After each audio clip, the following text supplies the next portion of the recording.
네, 양자역학과 성공의 원리 요즘 유튜브 찾아보면은 자기계발 관련돼서 얘기 진짜 많이 하잖아요. 근데 물리학 학자가 이야기하는 것과 이제 약간 자기계발 쪽 얘기하는 거 어차피 맥락은 통하지만 다른 버전으로 얘기하더라고요. 그래서 그런 것들 조금 제 나름대로 연결을 한번 시켜보느라고 노력을 해봤고, 일단은 첫 번째 1주차 과정에 송진교 교수님이 중간 리더 아카데미 기대 효과 1번 개인별 역량 강화 2번 사업에 대한 확신 3 고객 컨택 두려움 극복. 이거 진짜 중요하잖아요. 두려움을 극복하고 자존감으로 결단과 도전하고 명확한 동기부여로 꿈 실현한 중간 리더 양성. 사실 이제 이 부분을 한 건데, 그래서 양자역학의 양자 중첩, 양자 얽힘, 되게 어려운 내용이었어요.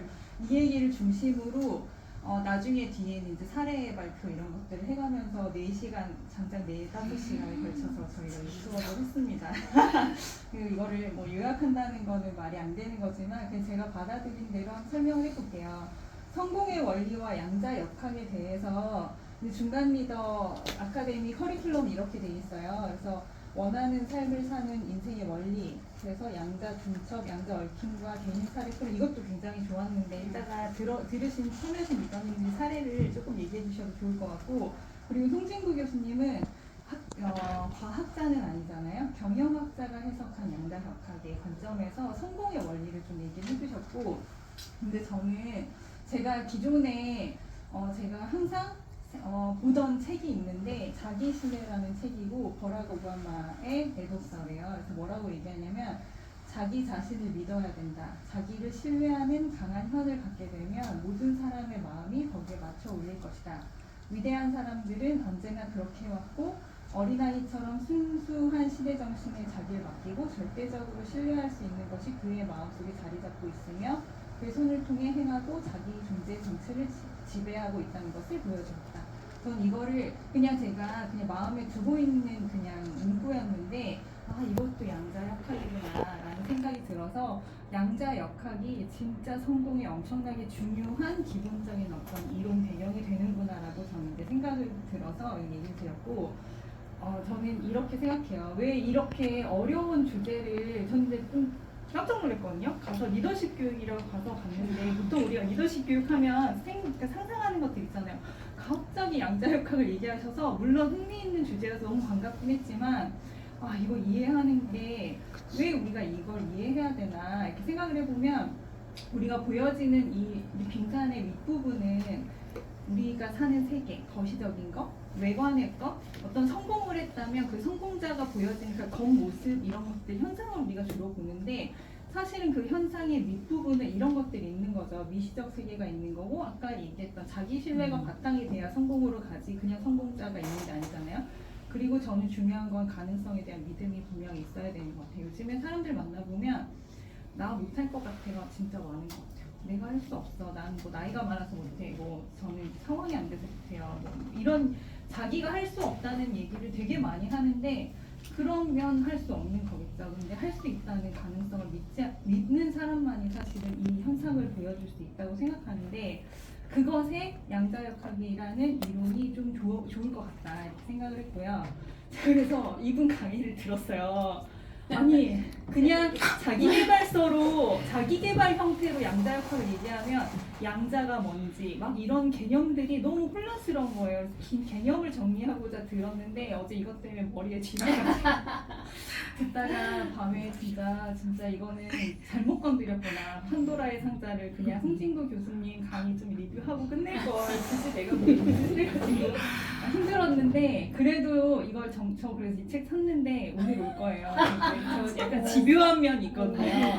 이해는 좀 해봐야겠다 싶어가지고 제가 옛날에 물리를 포기하느라고 이과를 안 간 건데 내가 지금 진짜 아무튼 그런데 양자역학이 뭐냐면 현대 물리학 기초래요. 원자 우리가 알잖아요. 쪼개면 제일 작은 것. 그 원자와 같은 미시세계의 물체 운동을 연구한 학문인데, 근데 현재 상태를 알려면 원래 이제 고전 역학이라고 하는 건 뉴턴이나 이제 우리가 기본적으로 알고 있는 거 있잖아요. 그런 역학들은 현재 상태를 알면 미래를 예측한다 이렇게 생각을 했대요. 근데 미래를 정확히 예측하는 건 불가능하다는 양자 역학이 비결정론이고 되게 유명한 사람들이 많아요.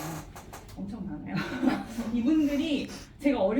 뭐냐면 저는 그냥 이론 하나인 줄 알았어요. 이 사람들이 이 의견을 내. 그럼 여기에 모순이 있어. 그럼 이 사람이 이 얘기를 하고 저 얘기를 하고 막 이 장난 아닌 거예요. 제가 이거 그래서 잘못 건드렸다 싶었는데 그래도 나름 틀릴 수도 있어요. 그냥 제가 들은 이 강의를 중심으로 그냥 정리를 한번 해봤다는 거니까 그냥 편안하게 들어보시면 되고 원자는 뭐냐? 원자의 행동을 연구하는 학문이 양자역학인 거예요. 세상 만물은 원자로 이루어져 있다라고 해요. 그러면 양자역학은 원자의 운동을 기술한 학문인데 원자의 사이즈가 어떻게 될까요? 100억분의 1m래요. 그러면 예를 들어서 우리가 동전이 이만한 동전 있잖아요. 이 동전도 원자로 이루어져 있어요. 100억분의 1m의 원자로 이루어졌는데 이 원자가 동전만큼 커지면 이 동전 사이즈는 지구만큼 커지는 거예요. 그만큼 원자가 작은 개념인 거죠. 그래서 이 원자는 이렇게 생겼어요.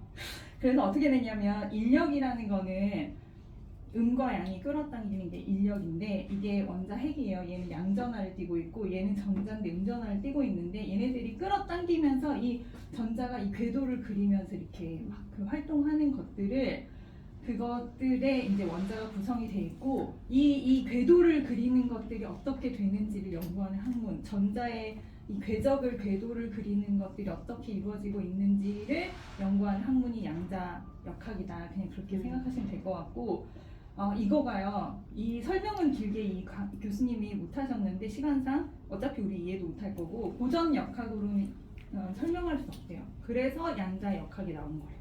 근데 뭐냐면 이 아까 이 사람이 닐스 보어라는 사람인데 1910년대에 이 얘기를 했어요. 전자가 원자핵에 아까 주위를 돌았잖아 이렇게.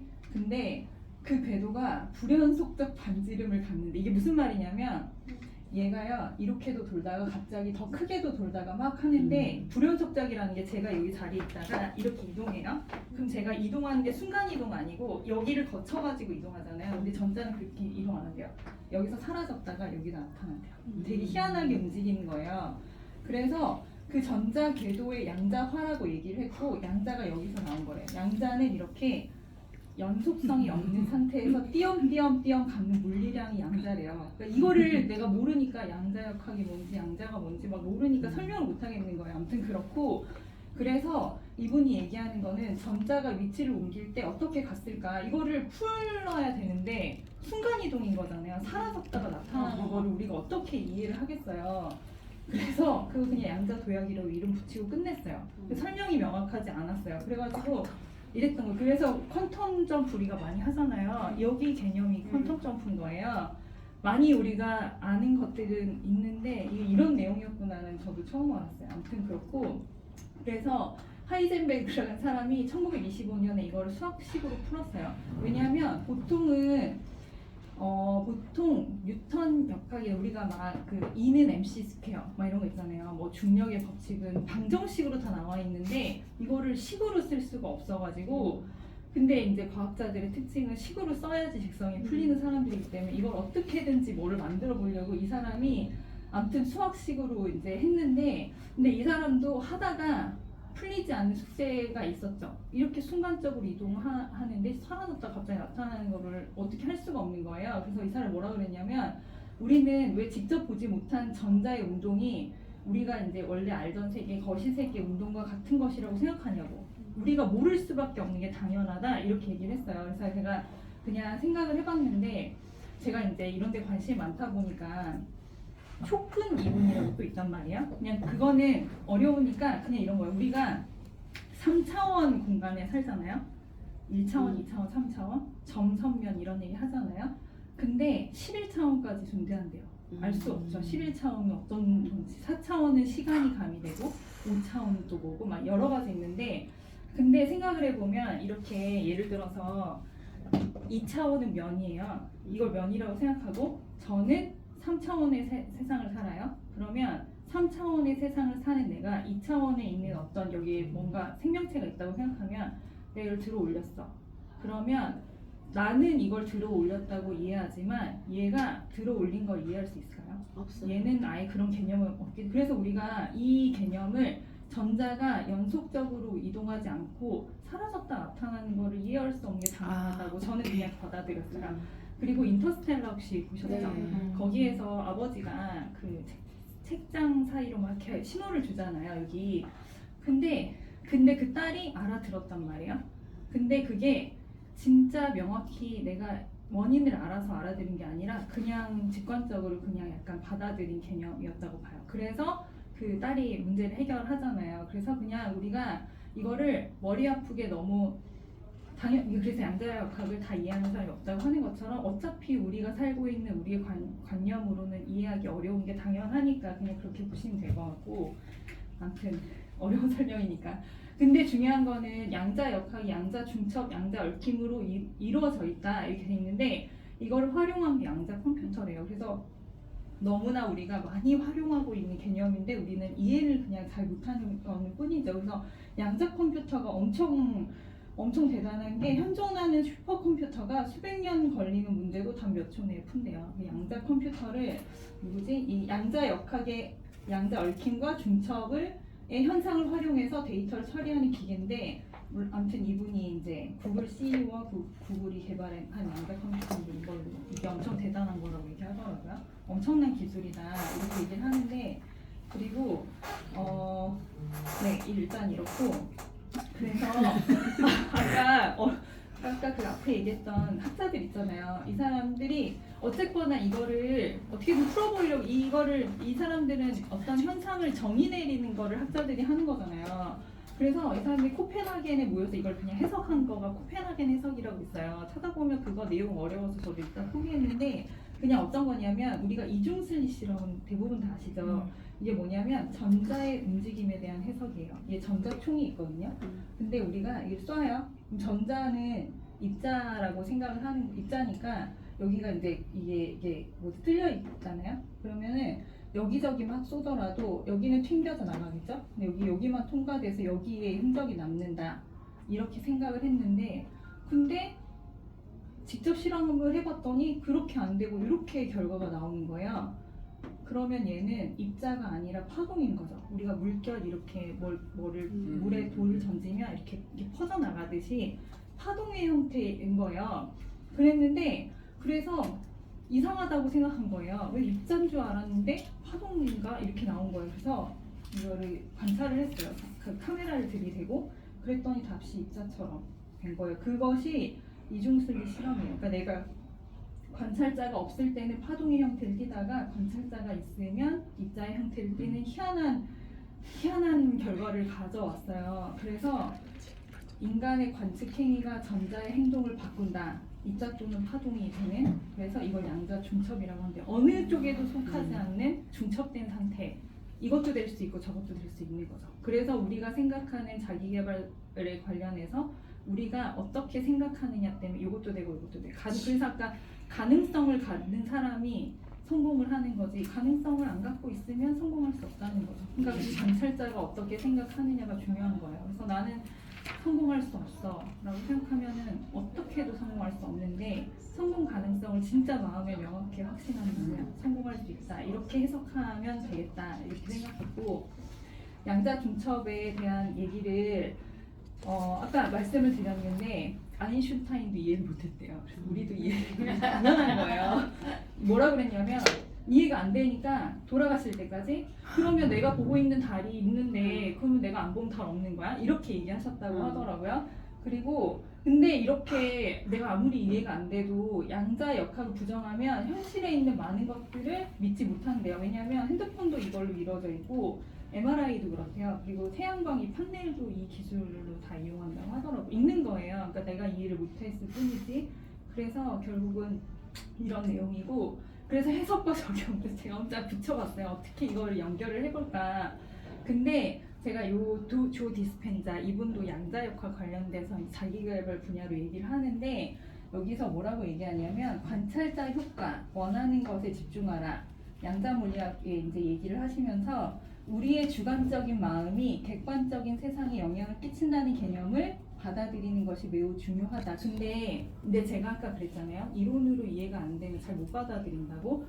내 주관적인 어떤 마음이 이 객관적인 상황에 내가 어떤 행위를 하지 않았고 그냥 마음만 먹었을 뿐인데 이게 바뀌어?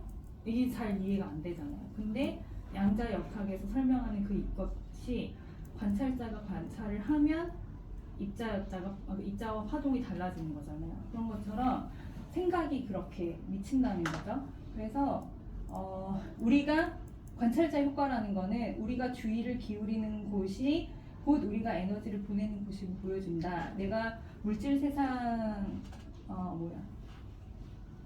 물질 세상이라고 말하지만 거의 대부분이 에너지로 만들어져서 영향을 끼친다. 그래서 그냥 원하는 것에 집중하라는 거예요. 쓸데없는 생각하지. 스포너님이 엄청 맨날 해주셨던 얘기예요. 다른 생각하지 말고 원하는 것만 생각하세요. 사실 그게 그러면 좋죠. 그러면 좋잖아요. 근데 딴 생각이 막 드는 걸 어떻게 해요? 근데 이 이론을 조금 이해하고 나면 노력해 볼 수 있다고 생각해요. 노력하다 보면 전 이거 될 것 같고, 또 일체유심조라는 말 알잖아요. 일체유심조를 모든 것은 마음먹기에 달려있다 이렇게 많이들 아시잖아요. 사실 이거 틀렸대요. 모든 것은 오직 마음이 지어낸다고 합니다. 다 마음이 먼저 마음 먹기에 달려있다 정도의 어떤 밍밍한 그런 단계가 아니라 모든 것은 오직 마음이 지어낸다. 이 개념이 맞는 거죠. 그래서 내가 마음 먹기에 따라서 진짜 모든 세상에 일어나는 현상들은 내 마음에서 발현이 되는 거다. 이렇게 양자 중첩은 이해하시면 되고, 그래서 여기서 이제 그 교수님이 송신도 교수님이 얘기하셨던 거는 중첩돼 있는 거죠. 결과가 관찰되기 전까지는. 그래서 성공과 실패는 결정돼 있다가 아니고 중첩돼 있다. 그러니까 내가 어떻게 바라보느냐가 중요한 거죠. 어떤 분은 이런 얘기도 하시더라고요. 제가 근데 많이 찾아봤었는데 점을 보잖아요. 과거의 일은 이미 정해졌으니까 거의 대부분 맞춘대요. 미래는 다양하게 엄청나게 많은 가능성이 열려 있어서 그 중에 그러니까 신으로 보시는 분들 있잖아요. 이분들이 더 명확하게 보이는 걸 얘기하는 거다. 틀릴 수 있는 거예요. 그거는 틀릴 수 있다 얘기하더라고요. 그러니까 되게 가능성 여러 가지가 있다고 그런 얘기들도 있더라고요. 그리고 양자 얽힘에 대한 얘기는 이것도 어려운 얘기예요. 아인슈타인이 멀리서 일어난 유령 같은 행동이라고 또 이런 식으로밖에 어려운 내용이라 정의를 못했는데 양자 얽힘이란 양자 물질이 서로 얽혀있는 현상. 아까 이 전자가 불연속적으로 그러니까 있는 걸 양자라고 했잖아요. 그냥 서로 얽혀있는 현상인데 뭐냐면 서로 얽혀있는 양자 중에 하나가 자기가 상태를 결정해요. 그러면 다른 게 멀리 떨어져 있어도 엄청나게 먼 거리를 떨어져 있어도 동시에 영향을 받는데요. 그래서 여기서 양자가 색깔이 반대가 되도록 하면 다른 데 있는 것도 변한다고 하는데, 저는 이게 극단적으로 우주의 양극단에 위치하더라도 하나를 관측하면 순식간에 다른 우주 쪽에 끝에 있는 다른 물질의 상태를 알 수 있다는데, 이게 생각해보면 동시에잖아요. 빛도 시간이 걸리잖아요. 행성과 행성끼리는 몇백 광년 이렇게 표현을 하듯이, 근데 빛보다 빠른 물질, 빠르다는 것보다 아예 이 거리가 시간차가 없다는 얘기니까 이거는 우리가 생각하는 그 물리적인 거랑 다른 개념인데, 제가 이제 또 이걸 이해해보고자 제가 나름 찾아봤는데 이런 얘기를 하더라고요. 우리가 빅뱅은 아시잖아요. 되게 조그마한 물질에서 팍 터져가지고 이 세상이 생겼는데 다 요거 하나에 속해 있었던 거니까 다 얽힘 다 연관이 돼 있기 때문에 내가 어떤 마음속으로 먹는 생각이 어딘가에서 연결은 다 돼 있고 이런 내용들을 얘기하는 거죠. 그래서 다 연결돼 있다는 내용을 얘기해서 저는 이걸 또 들으면서도 저는 좀 개인주의적인 관점으로 세상을 보는 사람이었는데 다 연관돼 있다. 이게 단순히 착한 마음 저는 그렇게 얘기하면 잘 이해를 못하는데 이론적으로 이렇구나. 그러면은 다른 사람들한테 내가 행해지는 여러 가지 이타심들이 다 연결돼 있구나. 그래서 그렇게 지향하고 살아야겠다. 이렇게 생각을 좀 하게 됐어요. 그래서 그렇게 생각해 보시면 될 것 같고, 이것도 해석과 적용인데 여기 이런 내용이 있어요. 얘를 송진도 교수님이 들어주셨는데, 일란성 쌍둥이가 생후 4주 때 각기 다른 가정을 입양됐다가 39년 만에 처음 만났는데, 이거 전 깜짝 놀랐거든요. 둘 다 이름이 짐이에요. 키가 180이고 둘 다 몸무게도 90kg 갖고 어렸을 때 애완견도 토이라는 이름을 가졌고 둘 다 동일한 상표를 애용한대요. 맥주랑 담배에서. 그리고 동일한 직장 경력, 소방관, 보안관. 둘 다 손톱을 깨물고 동일한 질병이 있대요. 편두통. 둘 다 엷은 파란색 차, 쉐보레. 첫 결혼한 여자 이름 린다. 이게 저 웃겼어요. 재혼한 여자 이름 베티. 아들은 제임스 앨런. 이렇게 있었대요. 네, 이게 얽혀 있다는 거죠. 그래서 우리가 이제 저는 이렇게 생각해서 아까 양자 중첩은 나의 생각이 발현이 되는 거잖아요. 이거는 약간 저는 이제 제가 잘 이해했는지 모르겠지만 저희가 사람을 만날 때 그 사람을 좋은 마음으로 바라본다? 약간 그런 느낌? 그게 분명히 변화를 줄 거. 우리 다 원자 전자로 이루어져 있는데 내가 좋은 마음으로 이렇게 하면 상대방도 영향을 받는다. 그러니까 그냥 그 정도로 저는 이해를 했고, 그래서 근데 이런 거죠. 자신의 육감을 믿으래요. 자신을 믿으면 자신의 전자와 원자가 자신이 믿는 방향으로 움직인대요. 그래서 성공하는 사람의 특징, 그래서 여기 분야에 성공한 사람이 저기서 성공하는 거죠. 그래서 결국은 자기 신뢰가 중요한 거죠. 근데 저희 했던 토론 중에 사례들이 너무 좋았는데 제가 이제 사례를 얘기를 드리려다가 이 사례만 이야기면 약간 사자 같은 느낌이 들 것 같아가지고 이 설명을 이렇게 했는데 저희 이제 팀 조에서 이제 토론했던 내용이 있는데 김정은 조미영 리더님 파트너 분이셨어요. 근데 김정은 조미영 리더님이 파트너를 찾을 때 어떻게 하시냐면 명확하게 파트너상을 딱 그리신대요. 30대에 아이가 없는 자기 자영업을 하는 빅비즈니스를 하는 이제 그 조미영 김정은 리더님이 이제 경상도 계시니까 서울에 있는 이렇게 딱 그렸는데 SNS로 이분이 먼저 연락을 하셨고 딱 그거에 걸맞는 사람이었다는 거예요. 자기가. 그래서 자기도 이걸 배워가지고 자기도 그렇게 파트너를 2조나 찾았다고 하더라고요. 마음속으로 명확하게 자기가 원하는 상을 그린다. 그래서 저는 요즘에 어떤 생각을 많이 했냐면 나 노력하는데 강의 미팅장 가자 그러면 안 된다고 막 이런 일들이 사실 많잖아요. 이게 너무 어렵다고 자꾸 생각이 드는 걸 버리고 그냥 내가 원하는 상을 머릿속에 그냥 그리고 그것만 분명히 믿어보자. 되게 많이 배웠어요. 그래가지고 그거를 그냥 믿는 걸로 가는 게 우리가 지금 이거 행위하는 것이 기운 빠지지 않고 이게 정답이라고 생각해요. 다른 이게 상황은 여러 가지가 있는데 나한테 내가 생각하는 그 목적에 맞는 누군가가 나타나 주겠죠. 그리고 아메이 사업뿐만이 아니고 다른 일도 분명한 내가 원하는 목적, 목표, 꿈 이런 것들을 분명하고 구체적으로 그린다가 정답이구나 이런 생각이 들었고, 그리고 또 이제 얽힘도 마찬가지로 내가 이 마음속으로 그리는 것들이 너무 상대방을 어떻게 생각하고 마음속으로 생각하지만 그게 다 영향을 미친다는 거잖아요. 그래서 저희 조에 이런 분도 있었어요. 옛날 같으면 자기가 자기 스스로 약간 자신감이 없었을 때는 이분한테 얘기를 못했대요. 근데 자기가 자신감이 생기고 나니까 이분한테 어느새 자기가 확 이렇게 아메이사로 딱 이게 땡겨지고 있는 느낌? 그런 것들을 받으셨다 이런 얘기들을 제가 지금 전달을 잘 못하는데 그분이 되게 잘 얘기해 주셨는데, 그래서 리더님들도 각자 들으셨던 거 한마디씩 해주셔도 좋을 것 같아가지고 사례가 있으셨잖아요. 얽히면 뭐죠?